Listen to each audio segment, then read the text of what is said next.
Well, we just finished a few minutes ago the Disciples Making Disciples, the discipleship training workshop that Kay Hartman led and did a wonderful job. I mean, she brought all kinds of stories and lessons from her years as a professional consultant in the business world and a longtime mentor in the Christian environment. And so I'm pretty excited about what she brought and the number of people that were there this morning. It was really good for the church. And as we're looking at what the Apostle Paul is saying to the church in Corinth, in his second letter, he's saying, look, I know that we don't fit into this world. We're swimming upstream. We're going against the flow of culture. And there are some people that think we just lost our minds. You are the dumbest person I've ever met for an educated fellow. People could say that to the Apostle Paul. How can you suspend all of your reason? How can you be out of your mind?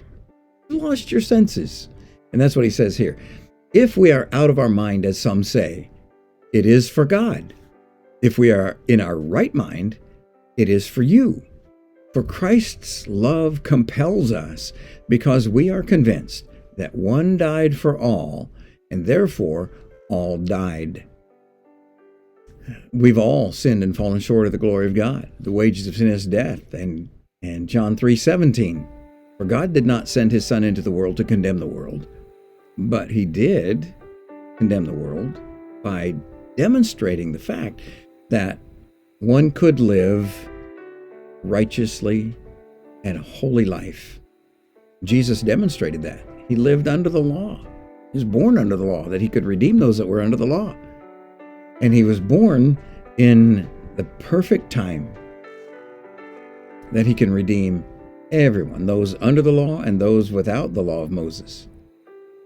And here Paul says, if we're out of our mind, it's for God. If we're in our right mind, it's for you. And, today there's an accusation leveled against anyone who recognizes the position of Jesus Christ as the one having all authority in heaven and on earth, who recognizes the identity of Jesus Christ as the one through whom and for whom and by whom all things were created.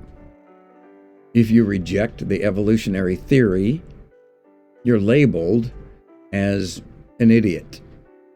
If you reject the concept of multiple genders and it's up to the individual to choose, you're labeled with all kinds of negative labels. However, it's not without reason. It's not without the thought process that we reject those things. It's because of reason. And so if the world looks at us like we're out of our mind, it's for God's sake. If you all look at us like we are in our right mind, that things make perfect sense when you acknowledge God as a creator, as Jesus Christ as our Redeemer, things make perfect sense when we recognize that Jesus is the one who was executed, dead, buried for 3 days and 3 nights, and risen again to never die again. Because of the evidence, then it makes sense. So if we're in our right mind, it's for you. But the love of Christ compels us. It's the love of Christ that moves us out of our comfort zone. It's the love of Christ that challenges us to engage in conversation. It's the love of Christ that keeps us from the love of money, that keeps us from the love of sensuality. It's the love of Christ that keeps us in a right standing with our Creator, and it compels us to move, to go, to do the business of Christ. So, whether some people think you've lost your senses, you've lost your mind, how could you trust in a God that you can't see? How can you believe in a God that would allow these terrible things to happen? How can you do this? Well, it's reasonable when things come into focus in recognizing the righteousness of God Almighty, the love that he has demonstrated for everyone, and the choices that he allows us to make, and the suffering, the consequences that result in choosing things that are opposed to his direction.